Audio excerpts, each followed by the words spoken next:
ये कहानी मध्य भारत के बुंदेलखंड क्षेत्र के एक छोटे से गांव सरसी की है। सन 1767 में वहाँ एक किला हुआ करता था। भूतगढ़ किला अब वीरान था। कहा जाता था कि वहाँ एक रानी की आत्मा रहती है, रानी रेवती, जिसे उसी किले में जिंदा दीवार में चुनवा दिया गया था। एक अंग्रेज सर्वेक्षक जॉन विलियम्स भारत आया था नक्शा बनाने। गांव वालों ने कहा, साहब उस किले की तरफ मत जाइए, रेवती अभी भी इंतजार करती है। वो सोचती है कि उसका पति उसे लेने आएगा। पर जॉन हंसा, मैं आत्माओं में विश्वास नहीं करता।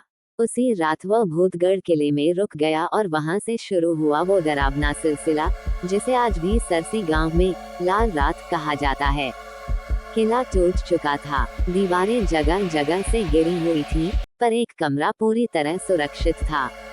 वहीं दीवार पर कोयले से लिखा था, वो लौटेगा, मैं तैयार रहूंगी। उस रात जॉन को नींद नहीं आई। वह सुन रहा था किसी औरत की धीमी फुसफुसाहट, मैं यहीं हूँ, पीछे देखो। जॉन पलटा, कोई नहीं था। पर सुबह उसका कैमरा टूटा हुआ मिला और डायरी के पन्नों पर काले लाल धब्बे थे। उसके बाद जॉन की मानसिक स्थिति बिगड़ने लगी। डायरी में लिखा था, मैंने उसे देखा, उसका चेहरा दीवार के अंदर से बाहर झांक रहा था, पर आंखें मेरी थीं। उसने मुझसे कहा, तुम्हारा शरीर चाहिए ताकि मैं फिर से चल सकूं, फिर से जी सकूं। मैं हर रात उससे दूर भागता हूं, पर वो अब मेरे अंदर है। तीसरी रात गांव वालों ने किले की तरफ से शंख और स्त्री की हंसी सुनी। सुबह जाकर देखा, जॉन की लाश किले की उसी दीवार में चुनवाई गई थी जिसमें रानी रेवती को बंद किया गया था। और अब वह दीवार हिल रही थी।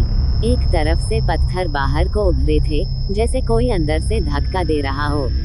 आज भी भूतगढ़ की दीवार पर उभरा एक नाम दिखता है, जॉन रेवती विलियम्स। गांव के लोग कहते हैं, अब वो दोनों एक हो चुके हैं और जो भी उस दीवार के पास जाता है वो तीसरा बन जाता है।